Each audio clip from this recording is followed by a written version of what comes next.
no los están llevando. Hay también una cuestión, de alguna manera, de dejarse estar con los adultos mayores. Aprovechar el feriado. Y el ministerio también tiene que salir a investigar, Luis, quiénes son los abuelitos mayores que no tienen familiares o no tienen vecinos que le puedan ayudar. Ellos también tienen que salir en búsqueda de los abuelitos, ¿verdad? Hay gente, no todos tienen la posibilidad de que Los alguien les lleve. municipios, porque los municipios tienen todos los Son los datos. principales. Claro. Son los principales. Por eso yo destaco Lo mínimo siempre que podía hacer. algunos municipios que tomaron las riendas de esto, porque ellos son los que tienen el contacto directo con el ciudadano. El caso de Villa Alicia, que me parece que hizo un trabajo más que interesante. Bueno, ya les cuento. Estamos nosotros con la doctora Yolanda González, directora del Hospital Nacional de Itagua. ¿Qué tal, doctora? ¿Cómo estás? Gracias. Buenos días, venir. Luis, Patricia, Fito, la audiencia. Estamos con el doctor José Fusilo, presidente de la Sociedad Paraguaya de Neumología, bueno, uno de los referentes del INERAM. ¿Qué tal, José? Gracias por venir. Buen día, Luis, Patricia, Fito, ¿cómo están? Bueno, me gustaría empezar con la doctora Yolanda, porque, bueno, está en uno de los hospitales que creo que tiene la mayor capacidad en este momento para albergar pacientes, junto, obviamente, con el INERAM. Como en estos días estuvo reduciéndose el número de fallecidos por COVID, es decir, no estamos alcanzando los 100, hay una sensación que puede ser falsa en la gente, que hay una ligera descompresión y en el hospital no se ve eso. Veo que todavía tenemos más de 570 personas en terapia intensiva.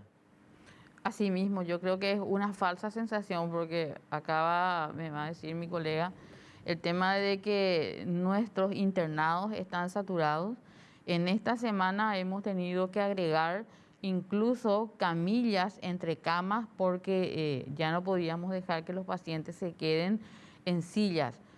El tema que fallezcan menos no les favorece a unos cuantos porque no podemos ingresarlo. Lastimosamente es un juego de palabras, pero es así. Yo te digo como ejemplo, el Hospital Nacional, que tiene 200 camas en total, de las cuales 84 son de terapia intensiva, y ahora subimos a 10 más, y aún así estamos con 4 o 5 pacientes que amanecen en el triaje, que tienen criterio de internación, pero no podemos ingresarlo. Dependemos de las altas, dependemos de los fallecimientos y de los cambios que nos vamos haciendo, porque la internación está al tope y vamos para más. Estamos pensando seriamente que tenemos que aumentar la cantidad de camas de internación. ¿Se puede todavía?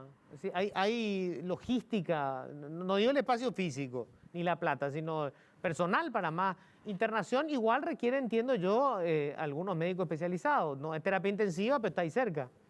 Sí, el tema es que no podemos tampoco nosotros ver que compatriotas estén internados en una silla, y tenemos que encontrar una solución o reformar una sala anexa ya, como pasó en otros países, ir ocupando lugares que habitualmente nosotros estamos al lado, por ejemplo, de obstetricia, y usar ya una sala de obstetricia para continuar y dar abasto a la internación. No hay una disminución, al menos en el Hospital Nacional no se está viendo, tenemos un ingreso. Solamente con darte un ejemplo, de ayer ingresaron 35 pacientes ingresaron. ¿Y los 35 necesitan...? Y los 35 para internación. Porque estamos hablando de que mínimo están en la consulta una fila que empieza a las 4 de la mañana y están, mira, entre 150 a 300 pacientes que están esperando la consulta, el hisopado eventualmente o el tratamiento ambulatorio, internación, y no te digo de los que vienen directamente a la terapia. Y de los 35 que ingresaron ayer, ¿cuánto es el número que necesitan hoy de ese grupo terapia intensiva? De ese grupo ingresaron 7 directamente a terapia intensiva. Ahora estoy viendo porque justamente me preocupan, nuestra prioridad, el código rojo, que son las gestantes COVID. Ahora acabo de ver, pues ya tuvo su cesárea de urgencia y mejora su capacidad de respiración, digamos, porque el embarazo en sí lo disminuye. Y bueno, y ahí estábamos viendo el código rojo, siempre hay una cama en terapia para este tipo de pacientes que son las gestantes con COVID más que nunca, ¿verdad? ¿Aumentó el número de gestantes con COVID? Sí, aumentó el número. Tenemos en este momento en el hospital... solamente en este año más de 20 gestantes, de las cuales fallecieron en un porcentaje mínimo, pero lo hicieron junto con sus bebés. De La hecho, última es un gemelar que perdieron los gemelares y también falleció la mamá. de hecho, el número de fallecidos es un indicador que puede ser engañoso, ¿verdad? Porque Sí. el número de casos positivos es el que marca después la evolución de internaciones. Y esta semana nos bajaban de 2.000, 2.300 por día. Y vamos para más, porque si pudiésemos tener la capacidad, y cada hospital yo creo que está saturado, todos estamos saturados en la internación. Y también las terapias que por un lugar ya están dos esperando. Y incluso el Nacional tiene ahora, fíjense, se ha inaugurado con 118 camas. Para diciembre se aumentaron 80 camas más. Ahora estamos a 200 y lo que pensábamos imposible, ahora estamos ya poniendo camillas entre camas tratando de tener mayor capacidad. José, de acuerdo con la experiencia desde que arrancó la pandemia, ¿hoy es más peligroso contagiarse? Sí. Sí, definitivamente sí. Esta variante que suponemos que es la que está circulando con mayor fuerza, en verdad ya se confirmó eso, la variante que tenemos aquí es 3 veces más contagiosa, ha triplicado los números en 2 meses, más que en ningún momento en la pandemia de todo el año pasado, ¿verdad? Entonces, claramente al haber más personas enfermas, van a haber más personas internadas, porque la proporcionalidad de la enfermedad se mantiene en forma exacta casi siempre, es decir, van a haber siempre un 10% a 15% de personas que requieran internación. Entonces siempre apuntamos nosotros cuando hablamos de que la prevención debe estar en reducir el número de contagiados, porque al mayor número de contagiados, en este momento hay más de 50.000 personas cursando la enfermedad, 3.000 y pico internados, es decir, que hay 46.000 personas que están en la casa, cursando la enfermedad en la casa. Y con estas 4.000 personas con COVID y 570 creo que en terapia intensiva solamente ya estamos totalmente colapsados, ¿verdad?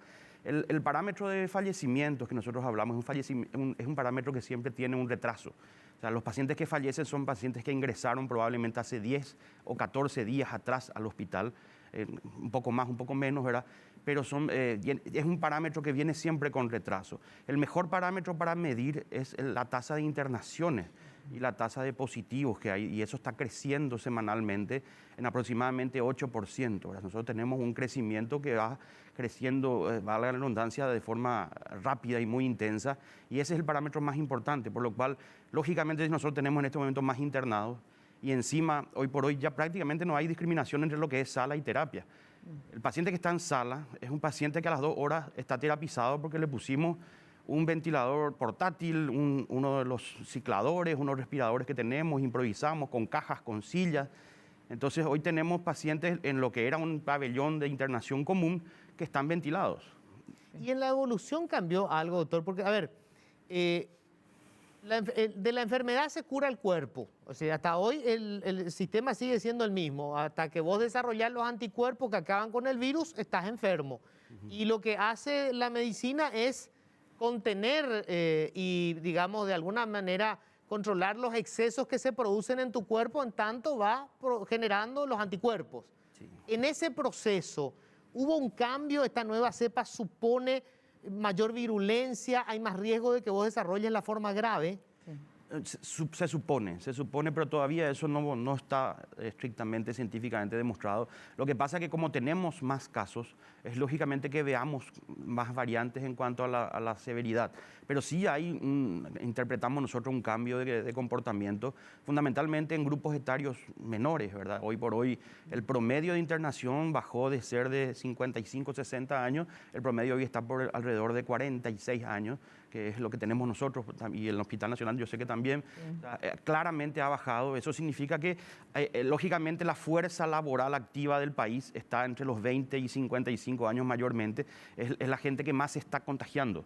Entonces, al haber, como decíamos, más contagiados, va a ser ese grupo el que más sienta la tasa de internación y finalmente la tasa de mortalidad probablemente se va a ver.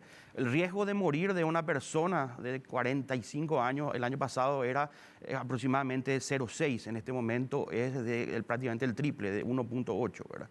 Entonces, estamos hablando de que sí, hay cambios llamativos en cuanto a la severidad de los casos, y eso también se va a resentir porque en la medida que nosotros no tengamos más espacio físico, lógicamente las tasas de mortalidad van a aumentar porque el sistema está colapsado, la capacidad de dar una atención cierta y de buena calidad está reducida por las limitaciones físicas de personal y en ocasiones de medicamentos, entonces eso se va a resentir. Doctora, vemos mucho, no termina de haber gente entre la franja de 20 y 39 fallecidos, por ejemplo, que antes casi no teníamos y ahí tenemos todos los días. Esa gente que llega a Itagua, por ejemplo, gente joven, ¿también los padres ya están internados con ellos o solamente son los jóvenes? ¿Cómo es esa situación? Porque se comprende que si viven con los padres...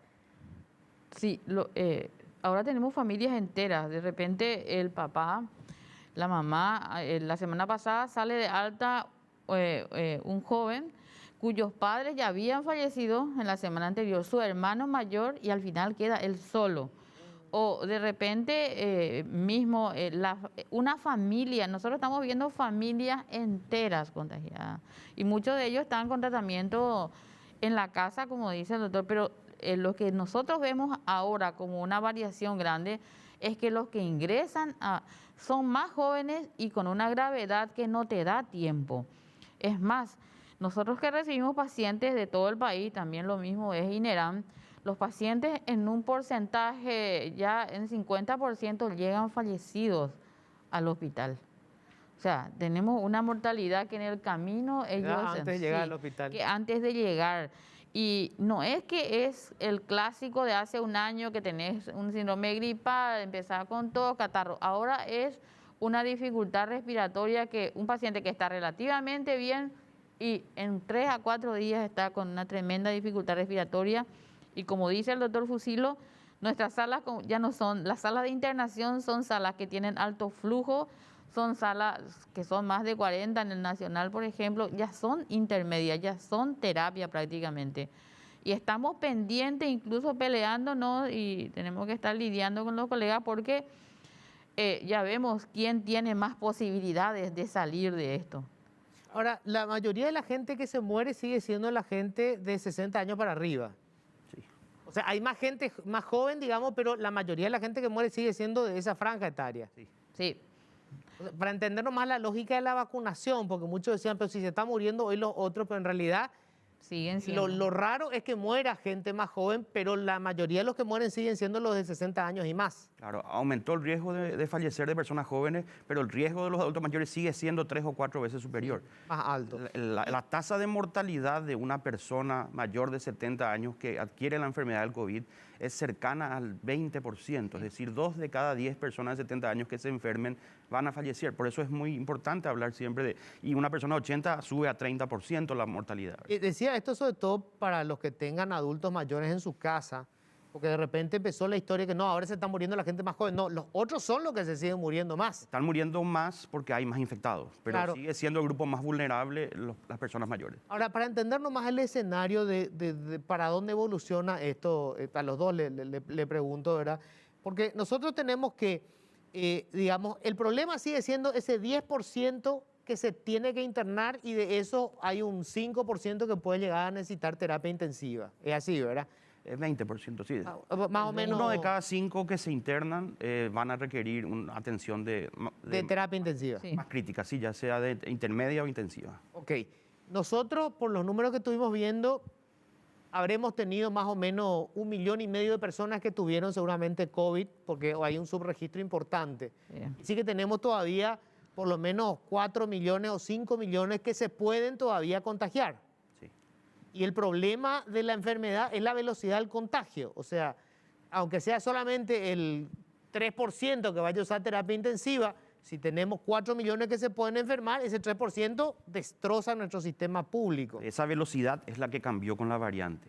Sí. Claramente esta variante tiene un ritmo de contagio superior y eso sí ya fue publicado, incluso los brasileños ya hablaron de que es entre 2.5 a 3 veces más fácil de contagiar.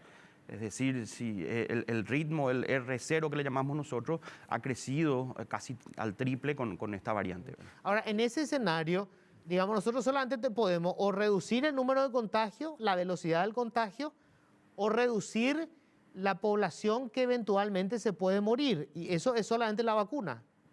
Así es, esas son las dos estrategias que se tienen que hacer. Pero hablamos de Así 3 meses. Por lo que vemos hasta ahora, nuestra única salida es la vacuna, porque nada de lo que hemos hecho ha reducido el nivel de contagio. Nunca en lo que va de la pandemia se redujo el número de contagiados. Cada vez va en aumento. Nunca conseguimos reducir. No se logró, no se logró. Eso es así. Creo que hablábamos varias veces. Las restricciones parciales no han demostrado reducir la tasa de contagio en ningún lado. Y las restricciones totales hoy por hoy son prácticamente imposibles o inviables, ¿verdad?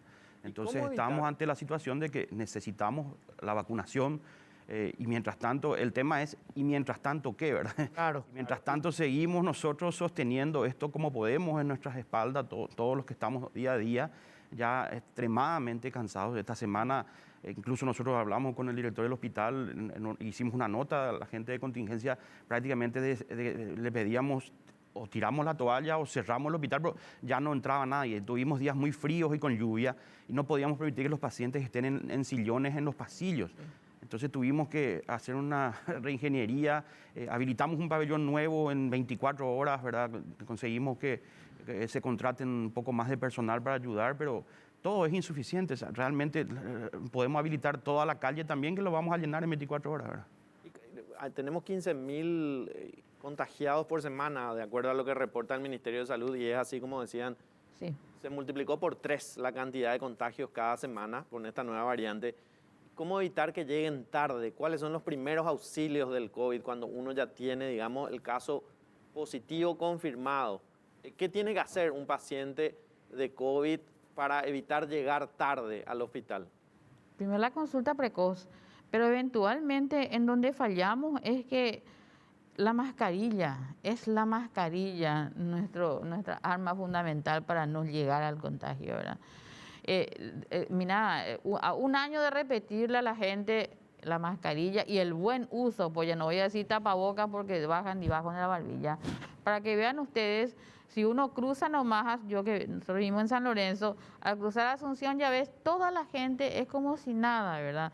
Sí. Nadie habla de su burbuja, pero el cuidado es el alcohol, el lavado de manos y fundamentalmente el uso de la mascarilla que va a evitar ese ingreso a la UTI. Y ese cuidado de no estar en otras burbujas con digamos, estar confiados en el que esa persona no está contagiada, porque hay asintomáticos que después de 3 a 4 días aparecen y resulta que ya contagió mínimo 10 a 12 personas, de las cuales 1 o 2 van a requerir terapia intensiva. Y acá como factor fundamental que seguimos viendo ya en jóvenes, y me va a decir porque los adultos mayores tienen comorbilidad, pero en los jóvenes lo que más vemos es la obesidad como un punto que realmente hace que esta enfermedad sea mucho más grave para ellos. Ahora, justamente le quería preguntar eso al doctor. ¿Se ve o se nota la diferencia obviamente una vez que ustedes tengan sus antecedentes, de aquel que hace actividad física y el que no? O sea, ¿se nota eso en terapia o en la sala común en este caso? Sí, evidentemente, y hoy ya hay publicaciones sobre la actividad física y el riesgo reducido de presentar enfermedad severa. Y el ejemplo creo que son los futbolistas, ¿verdad? Creo que hemos tenido aproximadamente un 20% de planteles de equipos que han tenido la enfermedad y no ha habido un solo internado, ¿verdad? Creo que 1 o 2 los que me tocó a mí evaluar que estuvieron un poco más severos, el resto pasó la enfermedad prácticamente con cuadros muy leves, ¿verdad? Sí, eso está perfectamente demostrado. Y es recomendable entonces a aquellas personas adultas que no están haciendo ni siquiera una caminata que lo hagan, ¿verdad? Absolutamente recomendado, incluso cuando tenemos COVID positivo. Anteriormente pues, siempre pensábamos en el reposo y muchos líquidos. El reposo hoy es una indicación relativa, evidentemente. El paciente que pueda caminar tiene que caminar. Estamos hablando de una enfermedad que aumenta el riesgo de producir coágulos en los miembros. Esos coágulos pueden subir hacia arriba, eventualmente hacia el pulmón o hacia más arriba a la cabeza. Entonces eso se reduce con la movilización. Entonces hoy por hoy le recomendamos a los pacientes movilizarse dentro de las limitaciones que le pueda producir la enfermedad, porque te cansa. Esta es una enfermedad que uno siente cómo se cansa en la medida que va pasando los días, y hoy por hoy la movilización activa es parte del tratamiento, junto con la hidratación y junto con un buen saturómetro. Fundamentalmente eso, porque después no tenemos muchas armas y eso hay que admitirlo. O sea, la ciencia no ha logrado en este año demostrar que exista realmente un fármaco que podamos usar para reducir que ese paciente leve se complique. Hoy por hoy todavía no lo tenemos. Los anticuerpos monoclonales en Estados Unidos han demostrado reducir eso, pero no tenemos en Paraguay. Y eventualmente esa podría ser una estrategia, pero que la terapia por anticuerpos va a perder efectividad por las variantes. O sea, es decir, esa terapia por anticuerpos que se usa en Estados Unidos probablemente no sirva con la variante brasilera. Acá me escribe el ministro Borba, me dice que se vacunó el sábado, que las brigadas móviles no paran los fines de semana para los encamados, ahí es donde están trabajando, y que en estas 2 semanas hubo menos casos, la primera semana 6%, la segunda 3%, o sea, un ligero... Pero obviamente para la cantidad de gente que todavía se puede, que todavía se puede enfermar, es una reducción menor. O sea, hay mucho mercado para el virus, por decirlo así, ¿verdad? Eso que decía el doctor Fusilo, y le preguntaba también a la doctora Yolanda, ¿cómo se está pudiendo hacer el seguimiento? Porque, bueno, yo he tenido una experiencia personal, obviamente me enfermé también, y bueno, nunca tuve que asistir a ningún hospital. El médico, desde la primera del día, uno me dijo, el oxímetro para hacer cada 2 horas de no solamente que bajes que esté por debajo de 93 o 92 o 91 como te plantean, sino cómo evoluciona. Si tenés 98 y después tenés 97 y después tenés 96 y después tenés 95, algo te está diciendo eso, aunque no haya llegado todavía al momento de un nivel bajo de oxígeno, pero ya hay una tendencia, ¿verdad? Entonces, el seguimiento. Sí. Y lo otro que decía, doctor, que cuando a mí me planteó el doctor Carmelo González, que iba de contramano con lo que se estaba diciendo, me decía, hace ejercicio, por lo menos 30 minutos de caminata ligera, es cierto, y ejercicio de respiración todo el tiempo. Yo le decía, pues yo estoy viendo, me siento, no importa, necesito que esos pulmones estén en condiciones y es que se complica. Yo no sé si ese seguimiento hoy, por la cantidad de gente, se puede hacer. Se puede hacer, pero existe todavía mucha diferencia de criterios entre los propios colegas, ¿verdad? Siempre lo que nosotros apuntamos a unificar los criterios. Esta enfermedad es una enfermedad desafiante para el paciente y desafiante para el médico. Es decir, es muy difícil, y yo entiendo mucho a los colegas a veces que están en las urgencias, es muy difícil enviarle a un paciente a su casa sin ningún medicamento, pero ahí tenemos que tener nosotros la capacidad de convencerle al paciente. Primero, que esta es una enfermedad viral.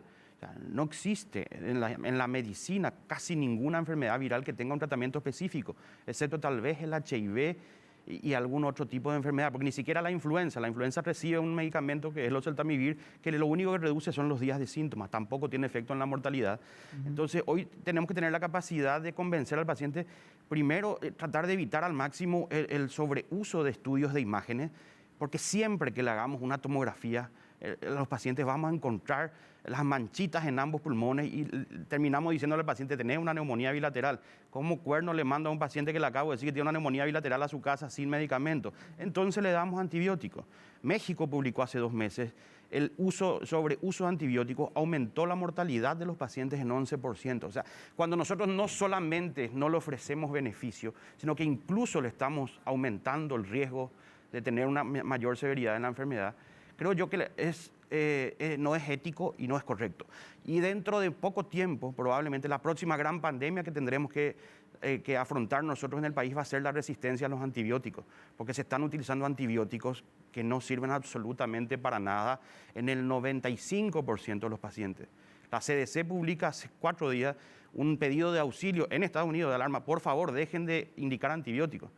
Entre 4 a 6% no más de los pacientes con COVID van a requerir antibióticos. La mayoría de ellos los que están internados, ¿verdad?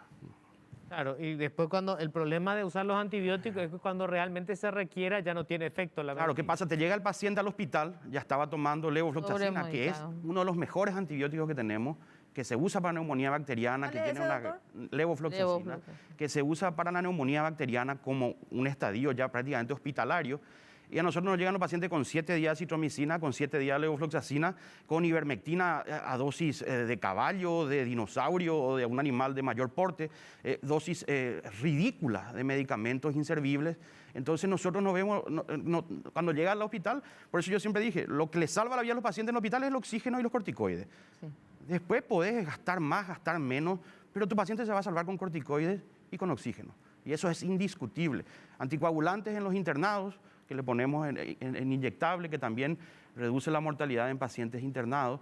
Pero más que eso, después ya vamos agregando medicamentos que puedan reducir la mortalidad en determinados subgrupos de pacientes. Otro error grande es creer que todos los pacientes son iguales.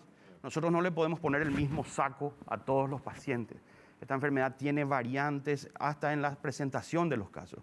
No es lo mismo que yo te trate a vos a que le trate a una persona de 75 años, obesa, hipertensa, diabética, que lógicamente requiere otro tipo de medicación. Hoy por hoy queremos tener nosotros una receta de cocina que la imprimamos, la firmemos y la demos a todos. Y eso es un error. Yolanda, y de acuerdo con los casos que vieron, el principal agravante, digamos, sigue siendo el tema de la obesidad como enfermedad de base. Sí, sigue siendo el tema de la obesidad. El pronar a un paciente para que mejore luego, por eso de repente... Es cuando lo ponen boca abajo. Le ponemos boca abajo para que mejore, ¿verdad? Esperar 3 a 4 días para tratar de que si él soporta ese respirador, ¿verdad? Y como dice el doctor Jusilo, ese tipo de pacientes recibimos todos los días y ya tenemos que usar antibióticos de 4ª generación, que es lo que ustedes ven en las redes pidiendo socorro. Eso es lo que ustedes ya ven, ya es la consecuencia de todo un proceso que pasó y después ya nos quedamos cortos con los antibióticos y ya tenemos que afrontar las complicaciones de una neumonía ya complicada y que el paciente ya vino sobremedicado. Por eso seguimos instando al no uso, en el Nacional